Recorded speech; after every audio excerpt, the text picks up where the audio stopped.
asking his permission, inshallah, to speak, to send something that is going to be helpful, beneficial to us,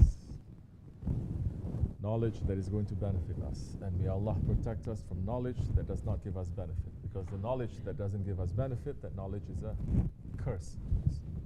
These days, majority, they are busy running after knowledge that doesn't give benefit to them. They say, well, it's religious knowledge. It doesn't give benefit to you because it's not for you. So it is for me. I have to know everything. It's just like a man, in order to know how to live in the town, he studied to become a lawyer, to know the laws of the town. Is it necessary? But your job is a farmer. Or you're running to become a lawyer. So, still not knowing where your station is, still not knowing what is your identity and what is your job. In the dunya, everybody knows their job. If you're a lawyer, be busy with law. If you're a lawyer, why are you going to be busy with being an engineer? It may become hobby, but even that hobby, you know, if you spend 3-4 hours a day just looking at that, it is going to ruin your career, ruin your family life and everything, because you're not putting that same energy you're supposed to be in law. So to know what our station is, where we are, not to think that we are high station, but to know where we are, what we should know, the knowledge that we should know, that is very important. That is ma'rifat. Especially in these days. People are knowing how to read and write, but they become very ignorant. How are you becoming ignorant? Because you don't know yourself. The man who doesn't know himself is the most ignorant, and he becomes the most dangerous man, because he doesn't know that his enemy is already controlling him. He thinks he's on Siratul Mustaqim, but his enemy is already controlling him. So what is it that is for us to know in these last few nights?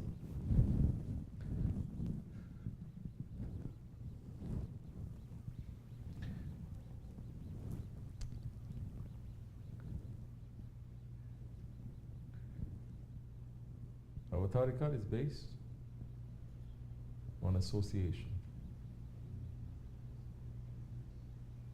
Sohbat, Jamaat. And the goodness comes with that association.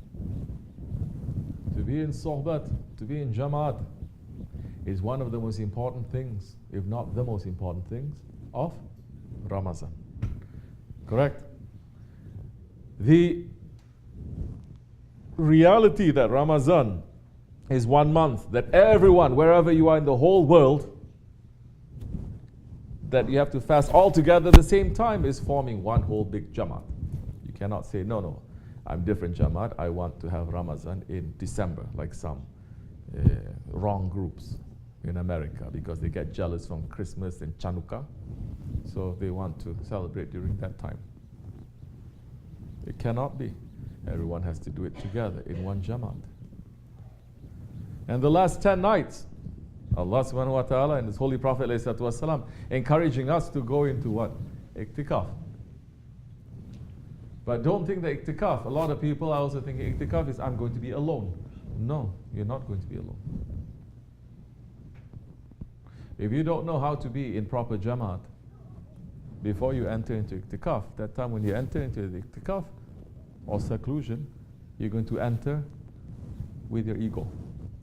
That is the worst kind that can happen. At least now, if we're in Jamaat, our ego wants to do something, oh, we cannot, because we are here, we are in public, you're in the dargah, you're this, you're that. You are not alone. But if you're not training, in the month of Ramadan especially, not watching what is happening inside, then you entering into iktikaf is just illusion and delusion for you also. Because this is the month where we're supposed to have that Jamaat, and the blessing falls because of that Jamaat. Because maybe there is someone in that Jamaat who is a beloved of Allah, and because, for the sake of that one, everything you ask for is going to be maqbool. It is not. Again, this is Ahl Sunnah reality.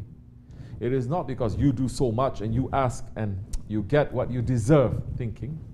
No, it is because of someone else, something else that Allah subhanahu wa ta'ala, His eyes, His tajalli is on them, beloved to them. And for their sake, everything is happening. You understand? So, this is the month. The last 10 nights, there is a time now to be in Jamaat. Put aside your differences. Come together a little bit more.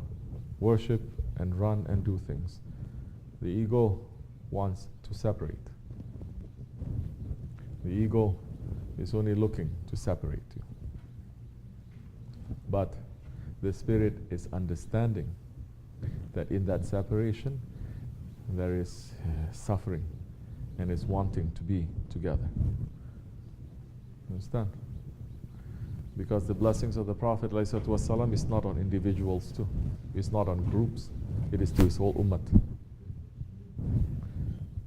The last few words of the last ruling Khalifa, Sultan Abdul Hamid Khan, Jannat Mekkan. What was he asking for? His last words. He was asking for Allah, from Allah, forgiveness for the ummah. They betray him every way, slandering him every way. They killed his uncle. He's not asking for revenge. He's saying, forgive them, Ya Rabbi, because they don't know what they're doing.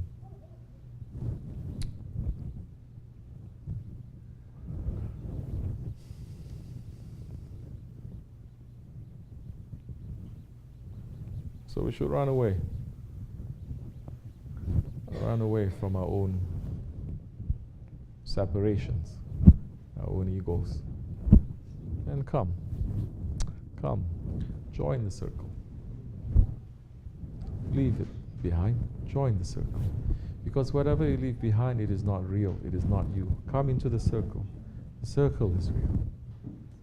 This is the circle of the beloveds of Allah. When you join the circle, your heart will become full. You will feel such peace, such love, such happiness. That is only a taste of what your Lord has promised you. We are living in enemy territory. Run to find that circle. Otherwise, this Ramadan is just going to be fasting as an excuse to feast. It is not. It's our intention, at least, to make our ego to fast through the whole year. Not just staying away from eating and drinking, but what we are training our egos to be in this month, for it to last until next Ramadan. Especially for us, for our Jamaat, you cannot do it unless you have become part of the Jamaat. That's just how it is. You can try to be, but the strongest sheep, if it's not inside of the flock, it's in very big danger. The weakest sheep that is inside of the flock is the strongest. May we always be in the Jamaat of the awliya Allah of our Shaykh, inshallah. May Allah forgive me and bless you. Al-Fatiha. Amen. Assalamu alaikum.